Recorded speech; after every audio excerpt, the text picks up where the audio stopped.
I'm going to say keep your eyes on Morgan Lecuyer wearing number 20. She had to, unfortunately, wear somebody else's jersey because her jersey fit was not correct when it showed up. Okay. Yeah. But, yeah, number 20, Morgan Lecuyer, fantastic player, very agile, plays from the ground a lot, former back catcher, so she can throw just as hard from her knees as she can throw standing up. It's always impressive. It is great, and her catching abilities, of course, are second to none. Miranda Fogg wearing number 5, another strong all-around player. Julie McLaren is, I've always touted her as one of the best women in Winnipeg. Sometimes I've said she is the best, depending on, what's been going on locally at the time. But she's just a solid all-around player. Courtney Saracen is a player that was formerly on the team Wildfire, and then she ended up making strike last year and is kind of stuck with the team. Just all around a great lineup. You want to tell us a bit about Armada? Absolutely. Well, we can see their lineup. They're getting ready to play. We have Jen Rempel on the right. She's a Team Maple Leaf member from a couple years ago. Kind of the practice squad for Team Canada. You also see Rachel Kramer there, who's a very, very impressive player. See, she can get really, really small. She'll last in the court. Quite an accurate throw as well. Beside her, I believe that is Halen Sky. Quite a well-known member of the community. She's been on Team Canada in the past. You'll see her striking. Yeah, Taylor Ewell, wearing number 25. That is a player, former handball goalie. She said she got tired of getting hit by the balls because they hurt, so she learned to catch them. And catching, as it turns out, catching 7-inch foam balls in handball is directly, team handball, I should say, directly translates to catching 7-inch foam balls in dodgeball. That is, some very close transferable skills. Yeah, she has great dynamics to her throw as well. She's not the most dynamic player there. She tends to just kind of plant herself and just look for the catches, and it works. Yep. Saw Leanne Wilson getting hit out by a counter on that play there. Yeah. Saracen and Blelick taking the shot. Both of them, it looks like one of them connected on Sky. Creamer calling the shot. Taking a nice cross court on Fogg. Yeah, that is a play that Armada like to make, where they throw 2 cross courts. A little difficult for the other team to track those balls. There, Lecuyer takes a shot on Rempel but doesn't connect. Creamer getting loaded up. Yeah, it's still on strike 19-19 to throw. Up a player currently. Are you familiar with the backstory behind strike 19-19? I am not. The actual term, like the name. So have you heard of the Winnipeg General Strike? No. Working conditions in 1919 in Winnipeg got so bad, Winnipeg went on strike. The whole city. The whole city walked out. Amazing. Yep. Great photos there of the riot police doing everything they can to intimidate the population, and the population was saying, no, we need we workers' saw a big rights. catch by Creamer there. She got hit out afterwards. Yep. But brought Wilson in. It looked like Lecuyer was going to get countered there as she took that shot on Creamer, but I guess that did not connect. Yeah, struck 19-19, keeping themselves up a player. Yeah, Armada definitely, I would say, it would be the favorite going into this based off of the performance from last year. But I do understand Armada's had a bit of a roster change-up. Is that correct? Yeah, you actually see one of their new players, Carolyn Chandler there on the left. Very solid player. Very difficult to hit as well. I believe it's pronounced Chinandler. Chinandler, eh? Chinandler Bong. At least that's what the TV guide says at Joey and Chandler's apartment. Yeah. Oh, Friends is a classic. It is. Don't go back and rewatch it, though. Leave that in your memory. Wilson having 2 balls thrown at her. And blocked one, but not the other. yeah. The only one I could see was a clean block, but obviously she felt something. She calls herself out. Good honesty there. Honesty is so important in this game. I have witnessed some dishonest plays, and it devolves the whole game, right? Once a player or a team perceives the other team is cheating, then they'll start to not call their outs, and it just all goes downhill from there. Yeah, absolutely. And reffing's a very, very difficult job, too. I completely agree. Which you see many-time Team Canada member Jason Mergler is the ref for this game. Yeah, big shout out to him. Is he playing in this tournament, too? Absolutely, yeah. Well, I saw have him seen on him stream ref just a little while ago. times. Yeah. And so for him to volunteer his time like that, even if you do get compensated, it takes your mind off the Great game. hit by Chandler. Oh, that was also a great throw by number 4 there. Yeah, Sarah Blelick, again, like I was saying, just a monstrous throw for the women's game. And she has been brought up to Strike. She was actually playing on their rival team, Wildfire, and Strike 1919 was made up of 7 Deadly Sins, which was a team of 7 who won the event. So they got to choose one more person to round out their lineup. They invited Sarah Blelick, who said yes, because they were looking for, a striker. Yeah, absolutely great pickup. She's definitely a designated hitter, so to speak, right? When they pass the ball off to her when they have a hard shot that needs to be made, and she's got the confidence and the skills to do it.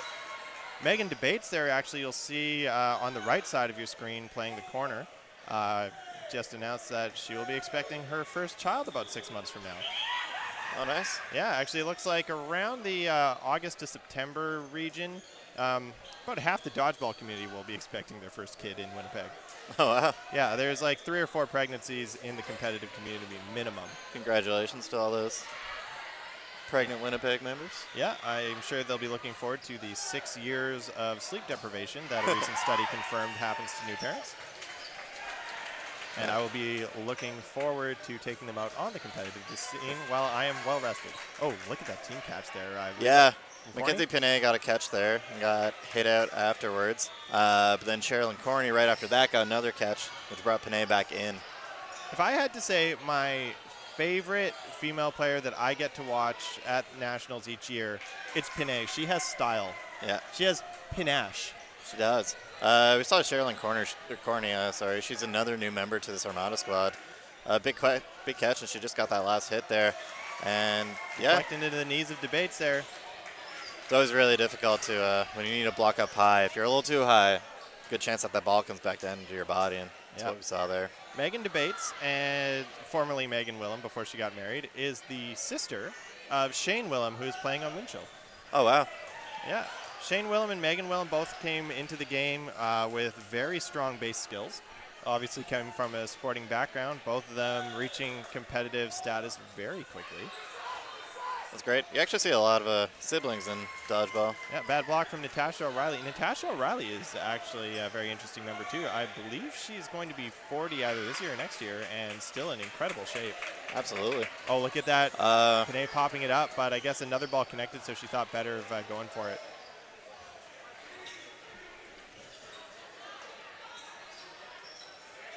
There we go. Blelick getting loaded up in the center. See Wilson taking the throw. Oh, McLaren not able to make that catch there. Yeah, Wilson was countered on though. So that keeps Strike 1919 in a good position. 4 players each side. And if you look at those shots from Blelick there, they're not getting caught. Yeah, very difficult to catch. We saw another volley of counters go back and forth there. Both teams down to 3 members each now. Does Armada have a cannon? Mackenzie Pinay is definitely the strongest arm, but I don't think any of them really should be counted out. Leanne Wilson's also a very strong thrower. Jen Rempel as well. I could be totally mistaken here, but I believe that Sarah Blelick, we have radared at 97, and that was about a year or so ago. Very 97 impressive. kilometers an hour. Let's be clear. Kilometers, not miles. At miles, that would be a record for the entire tournament out of all genders. Oh, and a missed block there from Debates. And there's her husband, Andrew Debates, sweeping balls for them. Andrew Debates, actually also a very talented player from Manitoba. I have to admit, I was a bit surprised that he did not make the provincial squad this year, but I'll be honest, I don't know who I could have. Rempel on the back foot, wasn't able to make that block. Great pressure by Strike 1919. Yeah, Strike just putting the pressure on, keeping their foot on the gas. They play a very solid, fairly aggressive game. Very consistent with the current women's meta. Yeah, find themselves currently up 2 points to 1. Yeah.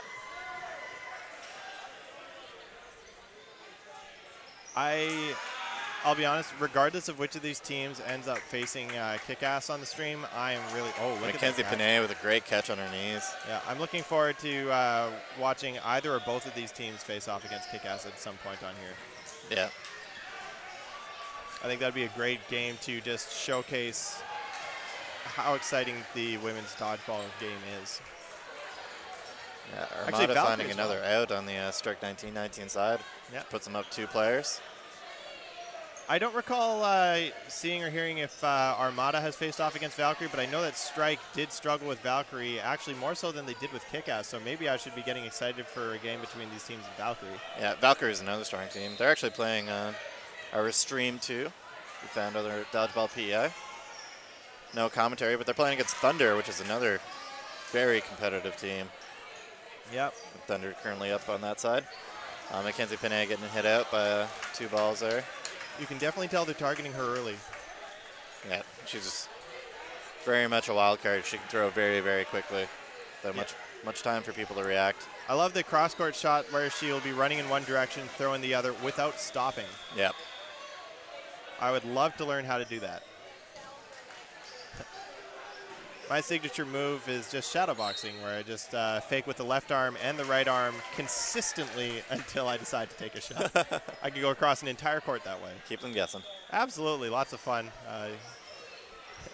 It shows great, but not necessarily a great strategy. Wilson hit out there. Yeah. Strike 1919 keeping this very close. You can tell that these teams are really taking it seriously, too. I haven't seen, aside from one peekaboo shot, I haven't seen much in the terms of just styling in general. Yeah, being very smart with their plays. Yeah, teams are playing properly. They're playing strong strategies. They're not showing off. Tabitha Walker getting a very good hit there. Definitely one thing she's strong at is finding those opportunities. Yeah, Sarah Blelick there with a very close block near the feet. I understand that at one point in her youth, she did do a lot of damage to her knees. And she doesn't have any problems with them now, but she's always very careful about actually dropping to her knees. You're not going to see her drop to them very hard.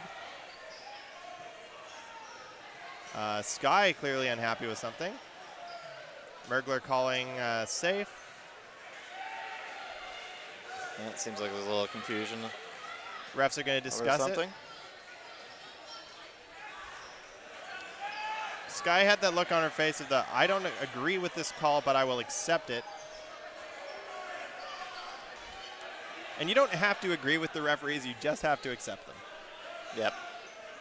Accept it, be polite, what are they ruling?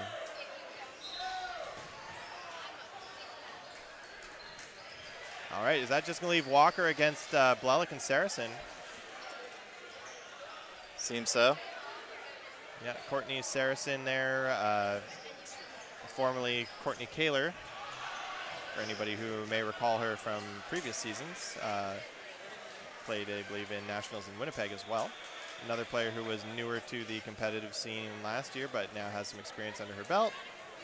Referee Mergler of the well-publicized Toombs versus Mergler exhibition match. That was a fun one.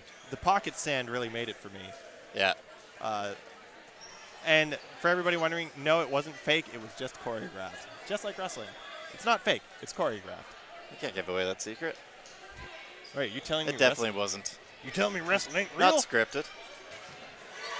Well, Walker getting found quickly there. Getting connected on the stomach. I'm just going to say, just because it's scripted doesn't mean it's fake. Exactly. Struck 1919, we're very happy with that win. It gets them up 2 points. Just in such a tight series. Yeah. Definitely good to start getting ahead. The score is certainly not reflecting how tight the rounds are.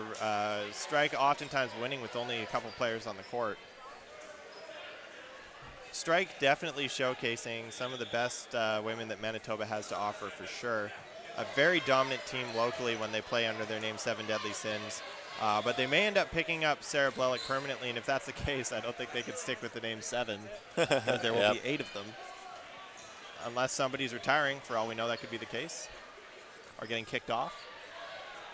People do get kicked off teams. It doesn't happen often, and it's usually quite hurtful, but it does happen. Currently 5 players to 5 players.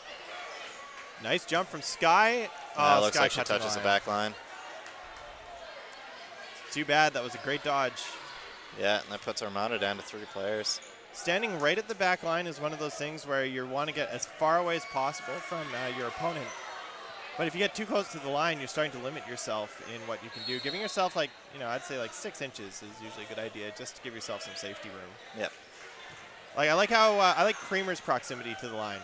She's giving herself lots of room to dodge, and she's able to do so confidently. Rempel tried for a catch there. Oh, very Creamer close to getting it, but unfortunately bounced into the netting. A nice high shot on Yule, but that's what you have to do. Oh, she does that caught if you shoot low. out. Yep. And she does it effortlessly. Yeah, absolutely. Unpopular opinion time. If you're facing off against a player who is very strong at catching and you don't believe that you can hit their toes, you need to go above the shoulders. Throw high, yeah. Yeah, in competitive dodgeball, headshots are permitted even if there are a little bit of bad manners there, but there are times in which you want to do it. I'm going to say those times are very few and far between because it's always better to aim for the feet. Yeah. If you can snag ankles, always better. The only time you want to aim high is if you think a player is going high. If they're going to jump it. Yeah, if you think they're going to jump, then you want to aim higher up so that you can tag their feet when they're in the air because you can't catch with your feet unless you're a monkey. I don't believe there's any rules that say monkeys can't play dodgeball. We've actually had this discussion before, and it led us into what animals would be the best at dodgeball. Well, actually, most primates would not be. Their arms are too long to have the balance required to throw. You ever watch any Tier Zoo? No. Well, in Tier Zoo, they explain why humans are OP. And a big part of that is because we have the shorter arms and longer legs providing better balance. Like a gorilla could not chuck a spear to save its life. Yeah. And humans could, and that's kind of how we climb the food chain. Oh, they're rock, paper, scissoring, I'm guessing, for who's doing the rush or who's taking the snap. We'll see. Probably for snap. Oh, 7-on-7 action there, but just a fake at O'Reilly. Fun fact, Dodgeball Winnipeg actually has in the rules that dogs cannot play dodgeball. Check out their rule section if you don't believe me. That's great. Yeah. There will be no Air Bud Dodge Buddies. There's 4 balls now on the Armada side, making a plan. See Mackenzie Panay doing her running throw. Yeah. I think it was actually Halen Sky that tagged out O'Reilly there. McLaren looking for a second ball, even though Saracen was empty. Debates hanging in the back, looking for those team catch opportunities. Shadow catching in other ways known. Oh, and Panay taking that opportunity. There was no pressure on that ball. Yep. Just charged the line and takes out Yule, and you notice that she aimed nice and low at her this time. Yep. Smart play. She recognized. It was also a really good opportunity because 2 Armada members just got hit out, so it kept them ahead in players count. If you ever, yeah, that shot from Saracen went over top. I have to say, if you've ever seen Taylor Ewell play wall ball, she likes to just lean up against the back wall, and she puts herself in this position where she can reach her ankles as well. So there's no spot on her body that you can aim at without her having a very solid chance of catching. Interesting. Yeah, you want to put some dynamics on those curves, whatever you can to take that out. A nice cross there on Debates. Yeah, it looks like Panay was hit out there, but Rempel also found a strike member of her own. Yeah, that puts Armada in the advantage position of 3-on-2. McLaren taking Sky that got shot. hit. Creamer not able to get that catch. 2 kills Rempel for left McLaren. with the last member on the team. She, however, is no slouch when it comes to anchoring. She's definitely finished out many points for this team. And look at McLaren. That was a beautiful shot, but Rempel just read it and backed up. Didn't have to expend too much energy to get out of the way there. Debates' ponytail getting dangerously close to the ball that went over top of her. Keeping the pressure on. Nice block from Debates. Notice Rempel must know McLaren's style to some extent because when she's standing there like that and not getting ball past her, it's because she's confident that she can catch it. And I can see that woman catching balls well over 100 kilometers an hour all day. Great block by Rempel. Puts pressure on. Yeah, that second ball coming in from McLaren. Yeah, there's an example of when you want to throw high. So Rempel jumped, and McLaren was throwing already about waist height. Yep. Which would have been a bad idea if Rempel had been unarmed or staying low. But because she went high, that shot connected right on her feet, ankles area there. And yeah, it left Rempel with no options other than to block while jumping, which is a very difficult task. Yeah, I completely agree. That is not something that is easily achieved. Fogg calling out a play. McLaren telegraphing a throw, but obviously she was not the one throwing. Debates took the shot. Nice big cross court on Panay that did not connect. Strike clearly targeting Panay as early as possible. Fogg getting tagged out on the side. Yeah, Wilson getting that hit.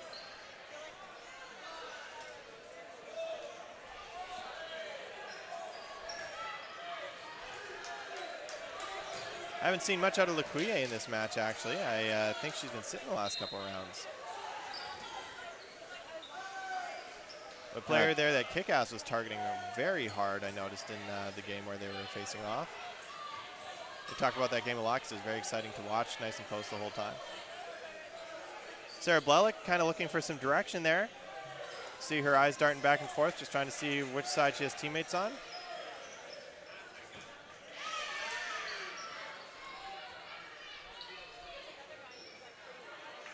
Armada applying some pressure. Wilson makes a throw, just went a little bit to the side. Sarah Blelick, also known locally as Dr. Swoles for her fitness regime. She has a fitness Instagram. Oh, Chandler getting the pop-up catch off her own hit. Catching Corny, I believe. Yeah, and that brought Panay in. So still 3-3. Yes. Notice Fogg is Catches back on both too. sides. Miranda Fogg, incredibly talented catcher, comes from a competitive Panay baseball. getting a catch. But McLaren connecting there right at the top of her chest. Yeah. Leaves Armada in a good position, though. Currently up one member. Julie McLaren, Winnipeg's sweetheart. Friendly with everybody. Don't know anyone with anything negative to say about her. Rempel getting hit at there. Nice She's little like- ankle shot. She's like our Tyler Cody. Yeah? Yeah. Strong player. Everybody likes them. Tabitha Walker also getting hit out. Wilson now going to have to pull this one off for Armada, but it's only 1 versus 2, so it's not impossible. Yeah. A nice and hit, she and that's hits a Fogg. hit. That ball finds the ground first. McLaren back on the offense. I was curious if she was going to get greedy there. She did not. She doesn't want to leave herself unarmed. Smart move against a player like Wilson. Yeah. Very strong throw. Yeah. I believe she had a clean softball block. background. Both players throwing at each other. McLaren finds American. Wilson does not, though, and that's going to be the 6th point for a Group strike hug 19-19. for strike. Yeah. That really should lock the game down for them. 5-point lead would be very difficult to come back from. Yep. Not much time left either. For anybody wondering, on the other court, it is a very close game between Thunder and Valkyrie. I believe it's 3-4 with Thunder trailing by a single point. Sade Berkeley putting on great displays there. All right, and we're back to this game. Taylor Ewell taking the snap, but not actually taking the shot. Yeah, neither team find their mark. Miranda Fogg hanging out in the wings. Lakuye making a call.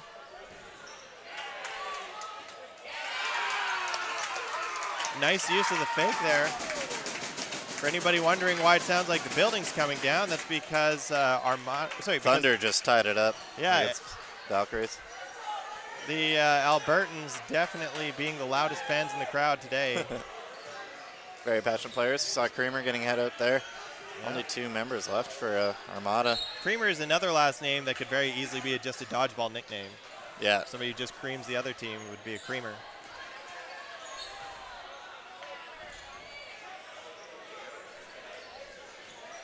Yellow Sky takes a couple throws. Lakuye getting knocked out.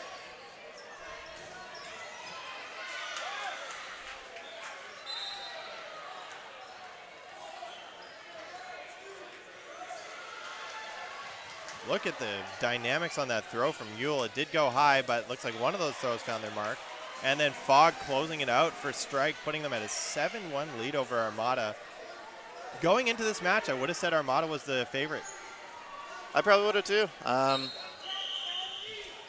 think they may not be playing their best. Be a little bit critical.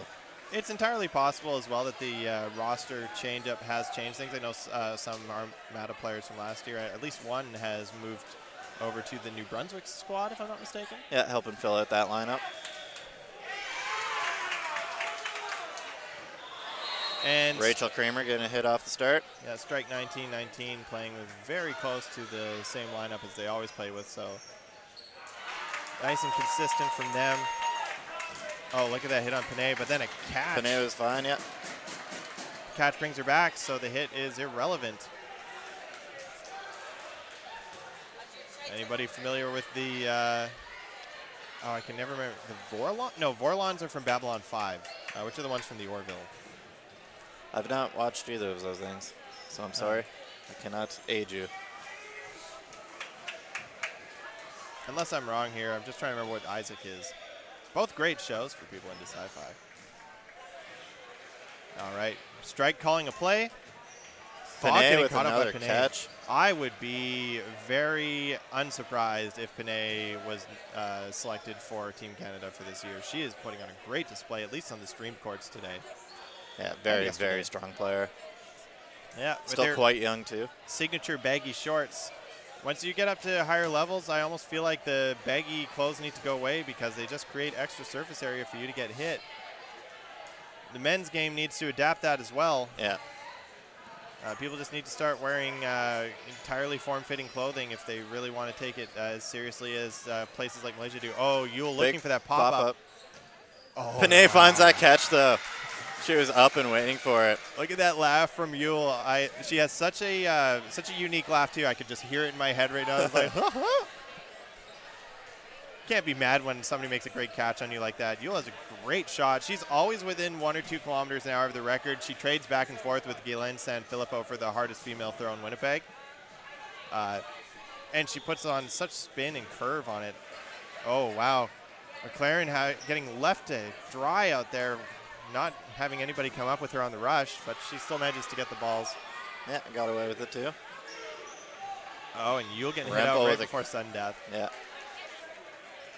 Great shot from Rempel there. They seem to have figured out Yule's MO, and they just tag her right on the ankles there. Like I was saying before, you can go for the high shots on somebody who's really good at catching, but it's easier to get your arms up to your face than it is to get them down to your ankles. Yep. Rempel's also like a very aware player. She likely knew time was coming up. Yeah, McLaren countering Panay when Panay took the shot, but Panay, I believe, connected on O'Reilly there? Yeah. I was trying to see. It looked like she was coming back for a second, but she's actually just lining up. Nice jump there from Saracen. Saracen, a very exciting player to watch. Yeah, tried to get a catch there too, but didn't work out. Great catching abilities, and in the last year or so, also great throwing abilities. Rempel finding another target. Yeah. Courtney Saracen, a first-round draft pick in this season of draft in Winnipeg.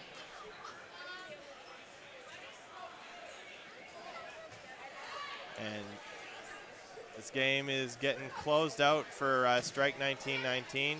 Yeah, this looks like Armada's probably going to take this point. Final point of the matchup, too. They are currently in sudden death rules. Yeah, but McLaren is not out of it, but without the ability to block. Oh, wow. Yeah, we saw that. That's how Wilson got out, too. Remember me saying about, oh, she's like, give me the ball now. Yeah, she's ready to go. Rempel getting out of the way. And that ball finds the ground first. She goes for Rempel throwing back.